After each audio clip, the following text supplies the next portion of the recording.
Good morning, class. Good morning to all of you. I hope you are getting well in your homes. You are doing your homework. You are doing everything well.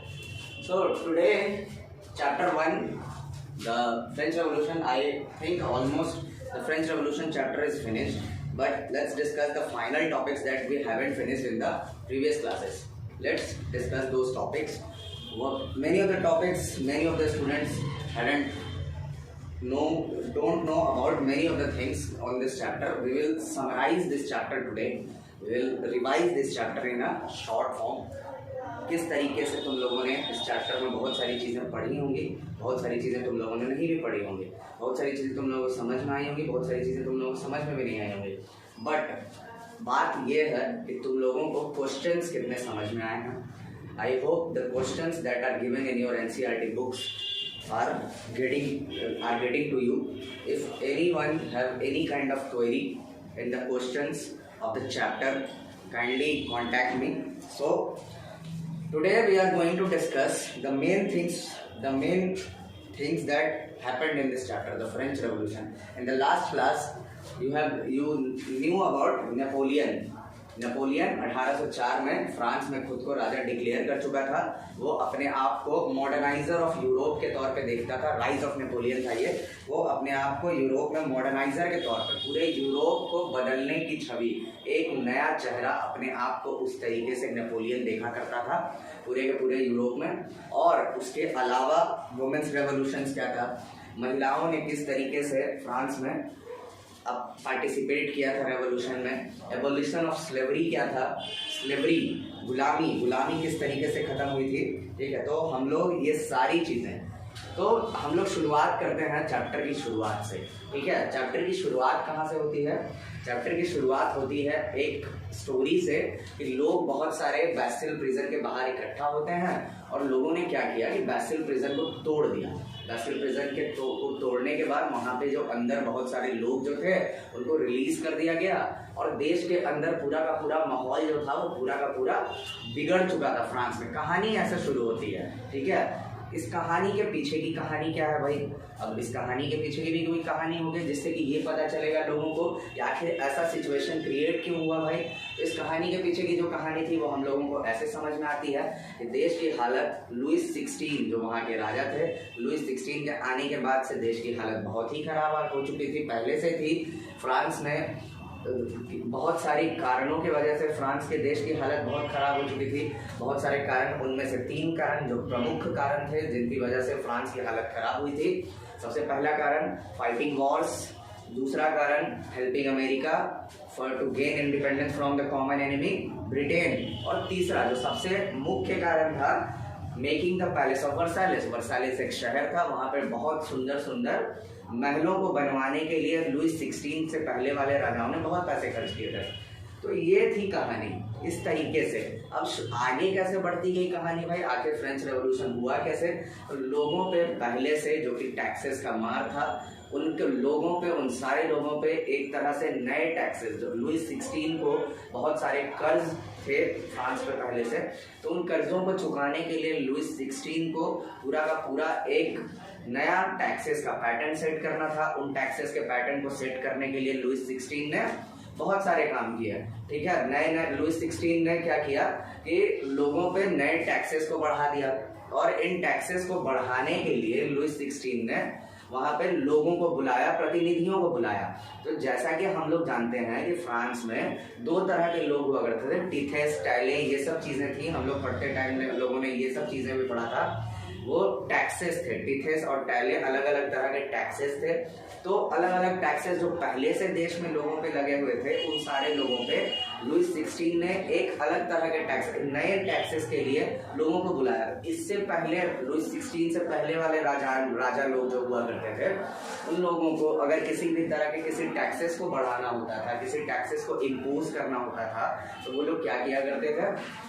जैसे कि हम लोगों को पता है France की society जो थी वो 3 डिवीजन में बटी हुई थी. 3 तरह के लोग जो थे वो फ्रांस में थे, नोबिलिटी, क्लर्जी और कॉमनर्स. ऐसे लोग थे जो टैक्सेस दिया करते थे. तो लुइस 16 ने क्या किया, इससे पहले जो राजा लोग थे वो लोग रिप्रेजेंटेटिव्स बुलाते थे हर सोसाइटी से, हर जैसे कॉमनर से एक, क्लर्जी से एक, नोबिलिटी से एक। लेकिन इस बार जो रिप्रेजेंटेटिव्स आए थे वो 300, 300 एंड 600 रिस्पेक्टिवली करके रिप्रेजेंटेटिव्स आए थे। 300 nobility, 300 clergy and 600 representatives were from the commoners. So इस तरीके से उन लोगों ने, लेकिन कॉमनर्स को बैठने की जगह नहीं थी, वो सारी कहानियां तुम लोग जानते हो बहुत पहले से। इसके अलावा राजा ने क्या किया था, राजा ने जो टैक्सेस इंपोज करने की राजा की जो चाहत थी उस असेंबली में लोगों ने ठुकरा दिया।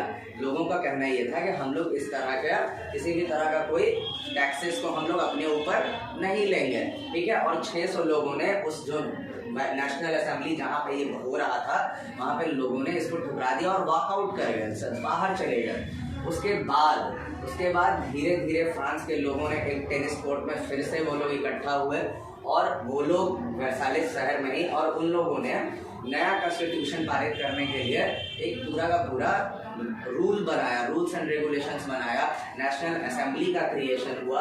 और उसके बाद राजा को, जो कि एक कॉन्स्टिट्यूशनल मोनार्क के रूप में राजा लुईस 16 नहीं देखना चाहता था, कॉन्स्टिट्यूशनल मोनार्क लोग बनाना चाहते थे। इसी बीच हो गया हुआ क्या, इसी बीच लोगों को ये अफवाह फैल गई कि राजा ने टैक्सेस बढ़ा दिए हैं और राजा ने अपने सोल्जर्स को शहरों में और गांवों में उतार दिया है, ताकि राजा उन लोगों को, तो लोगों के मन में ये डर हो गया कि राजा के लोग आने वाले हैं और हम लोगों पे टैक्सेस इंपोज करने वाले हैं। इनके अलावा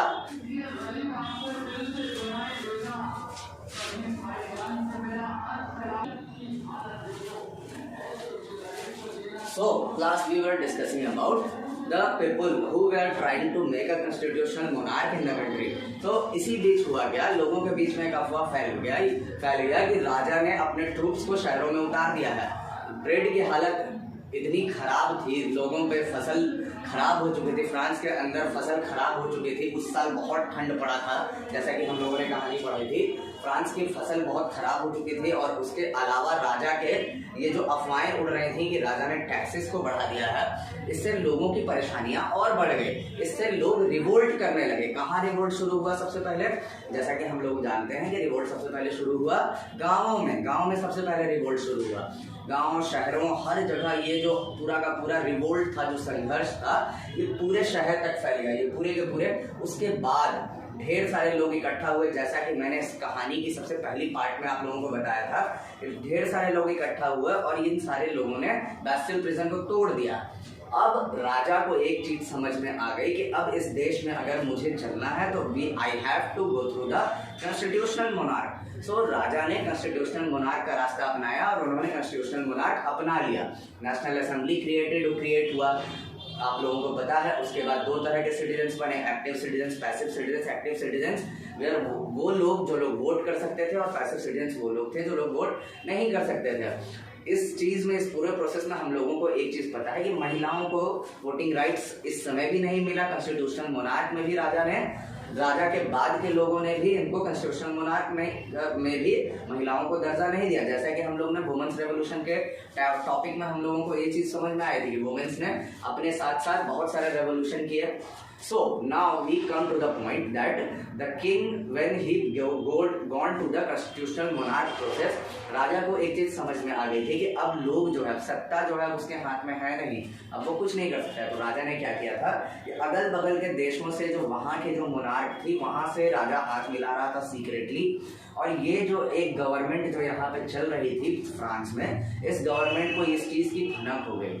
तो इस गवर्नमेंट ने क्या किया, जो कॉन्स्टिट्यूशनल मोनार्क, जो न्यू नेशनल असेंबली जो फ्रांस में चल रही थी, इस गवर्नमेंट ने क्या किया कि इस गवर्नमेंट ने अगल बगल के देश जैसे कि ऑस्ट्रिया जैसे कंट्री, ऑस्ट्रिया जैसे देश में वहाँ के लोगों से युद्ध छेड़ दिया। तो फ्रांस जो था युद्ध करने चला गया। रेगुलर फ्रांस का 1789 में फ्रांस को 1789 में फ्रेंच रेवोल्यूशन हुआ था। कब हुआ था फ्रेंच रेवोल्यूशन? 1789 में। लेकिन 1789 के बाद से ही फ्रांस में लगातार जो युद्ध जो था वो अगल बगल के देशों से लगातार होता रहा, एक स्टेबल गवर्नमेंट फ्रांस में नहीं रही। हम लोगों को पता है कि 1799 में वहाँ पे नेपोलियन आया था, 1804 में नेपोलियन खुद को वहाँ पे राजा डिक्लेयर कर चुका था, इम्पेरर डिक्लेयर कर चुका था, जैसा कि मैंने कहानी के पहले भाग में आप लोगों को बताया है। ये जो गवर्नमेंट थी, जो 1789 में फ्रेंच रेवोल्यूशन हुआ, उसके बाद 1790 1791 में जो एक न्यू नेशनल असेंबली बन के आई, एक कन्वेंशन बन के आई, जिसके बारे में हम लोगों ने डिस्कस किया था। 91 से लेकर 99 तक फ्रांस में बहुत सारे लोग जो थे वो आसपास में फ्रांस के लोगों से, फ्रांस के अगल बगल की कंट्रीज से युद्ध करते रहे, लगातार युद्ध का दौर जारी रहा। और इसी बीच राजा जो था, जो लुइस 16 जो राजा था, लुइस 16 को पूरी तरीके से हटा दिया गया, जैसा कि हम लोग जानते हैं लुइस 16 को मार दिया गया था। इसी बीच एक आदमी का नाम आया था मैक्सिमिलियन रॉबस्पेरी, जो कि जैकोबिन क्लब एक बहुत इंपॉर्टेंट टॉपिक है। जैकोबिन क्लब एक ऐसा क्लब था जो फ्रेंच रेवोल्यूशन के टाइम पे बना था। इस क्लब में बहुत सारे लोग जो थे, जितने भी लोग जैकोबिन क्लब्स में हुआ करते थे, वो लोग पढ़े लिखे बुद्धिजीवी लोग हुआ करते थे। इन लोगों ने स्कॉलर्स ऑफ द सोसाइटी, जो कुछ पैसे वाले लोग थे, एरिस्टोक्रेट्स, तो ऐसे लोगों ने मिलकर इस जैकोबिन क्लब के ये लोग हिस्सा हुआ करते थे। तो ये लोग जो थे, जैकोबिन क्लब से एक बहुत इंपॉर्टेंट रोल प्ले किया। जैकोबिन गवर्नमेंट भी आई थी 1791 में तुम्हारे फ्रांस में। इस तरीके से पूरी की पूरी फ्रेंच गवर्नमेंट जो थी वो चल रही थी। और फाइनली 1804 में नेपोलियन आया, और नेपोलियन जो था वो 1815 तक फ्रांस में था। 1815 तक टिल जब बैटल ऑफ वाटरलू में नेपोलियन आने के बाद से आसपास के देशों में नेपोलियन करता क्या था, एनेक्सेशन मतलब कब्जा के प्रोसेस पे, वो एनेक्सेशन प्रोसेस के थ्रू चलता था और आसपास के देशों को कब्जा किया करता था। ये था पूरा का पूरा French revolution. Abolition of slavery, आप लोग जानते हैं एबोलिशन ऑफ स्लेवरी क्या होता है, गुलामी किस तरीके से खत्म हुआ फ्रांस में, ये पूरा का पूरा मैंने लास्ट क्लास में डिस्कस किया था।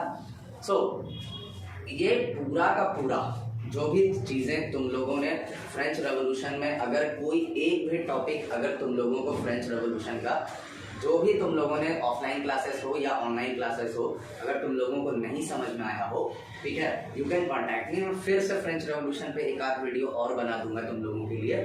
अभी तक तुम लोगों को अगर किसी भी तरह का कोई क्वेरी हो इस चैप्टर से related, you can ask me directly on my WhatsApp. इसके अलावा क्वेश्चंस, जैसा कि तुम लोगों को पता है फ्रेंच रेवोल्यूशन में 5 या 6 क्वेश्चंस हैं पूरे के पूरे चैप्टर से रिलेटेड। एक क्वेश्चन ऐसा था जो लास्ट क्लास के बाद एक बच्चे ने, क्रिश ने डिस्कस किया था, वो एक बहुत इंपॉर्टेंट क्वेश्चन था कि किस तरीके से आप फ्रेंच रेवोल्यूशन को देखते हैं। फ्रेंच रेवोल्यूशन, सबसे बड़ी बात ये थी कि फ्रेंच रेवोल्यूशन की लेगेसी क्या है, ठीक है, उस सवाल से रिलेटेड यही एक सवाल निकल के आता है कि फ्रेंच रेवोल्यूशन से की लेगेसी क्या है। लेगेसी का मतलब होता है कि फ्रेंच रेवोल्यूशन को हम लोग किस तरीके से देखते हैं, ठीक है, आखिर फ्रेंच रेवोल्यूशन दुनिया को क्या दे के गया, कुछ तो दे के गया होगा ना। फ्रेंच रेवोल्यूशन से हम लोगों ने क्या सीखा, तुमने क्या सीखा, मैंने क्या सीखा।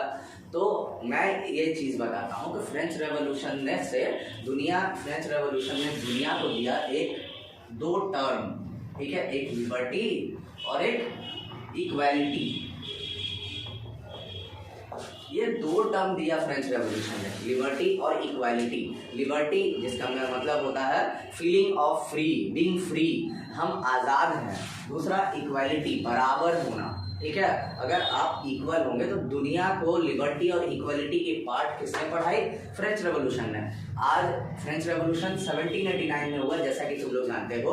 इंडिया आज़ाद हुआ था 1947 में। इंडिया हो या कोई भी कंट्री हो जो कि फ्रीडम के लिए लड़ रहा था, फ्रेंच रेवोल्यूशन का दिया हुआ लिबर्टी और इक्वालिटी, ये एक बहुत इंपॉर्टेंट चीज़ है जिसको हम लोग फ्रेंच रेवोल्यूशन के लेगेसी के तौर पे देख सकते हैं। लेगेसी का मतलब होता है बेसिकली कि फ्रेंच रेवोल्यूशन के छोड़ के क्या गया, फ्रेंच रेवोल्यूशन से हम लोगों ने सीखा क्या, उसको कहते हैं हम लोग लेगेसी, ठीक है। तो लिबर्टी इक्वालिटी 2 ऐसा टर्म है, जैसे हम लोगों के बहुत सारे रेवोल्यूशनरीज ने लिबर्टी और इक्वालिटी टर्म का यूज किया है हमारे देश की आज़ादी के समय पर। वॉर ऑफ इंडिपेंडेंस, जो हमारा वॉर ऑफ इंडिपेंडेंस था, इंडिया का वॉर ऑफ इंडिपेंडेंस, उसमें लिबर्टी और इक्वालिटी वर्ड को बहुत अच्छे से डिफाइन किया, यूज किया गया। तो ये वर्ड जो है हम लोगों ने को मिला कहाँ से, फ्रेंच रेवोल्यूशन से। तो इसलिए हम लोग कह सकते हैं कि फ्रेंच रेवोल्यूशन दुनिया का इकलौता ऐसा चीज था जिन्होंने दुनिया के लोगों को बहुत सारी चीजें चीजें सिखाई।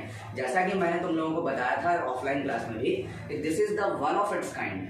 ऐसा कुछ रेवोल्यूशन दुनिया में पहली बार हुआ था, ठीक है। तो इस जब कोई चीज पहली बार होता है तो वो बहुत सारी चीजें दुनिया को देखे जाता है। तो इस रेवोल्यूशन ने भी दुनिया को बहुत सारी चीजें दी थी, जिससे लोगों ने बहुत सारी चीजें सीखी।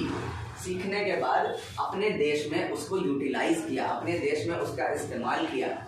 तो ये पूरा का पूरा चीज था, ये फ्रेंच रेवोल्यूशन का दिया हुआ था। आई होप जितना दिन से मैंने आप लोगों को ये चीज़ समझाने की कोशिश किया, आई होप आप इस चैप्टर से रिलेटेड हर वो चीज़ बहुत अच्छे से समझे होंगे। ये मैं सोचता हूँ और मैं जानता हूँ कि आप ये चीज़ बहुत अच्छे से समझे होंगे। क्वेश्चंस पे आता हूँ। क्वेश्चंस जितने भी हैं, 5 या 6 क्वेश्चंस हैं, सारे क्वेश्चंस बन जाने वाले हैं और मैं आशा करता हूँ कि आप लोग फेयर कॉपी में सारे क्वेश्चंस बना लेंगे, ठीक है।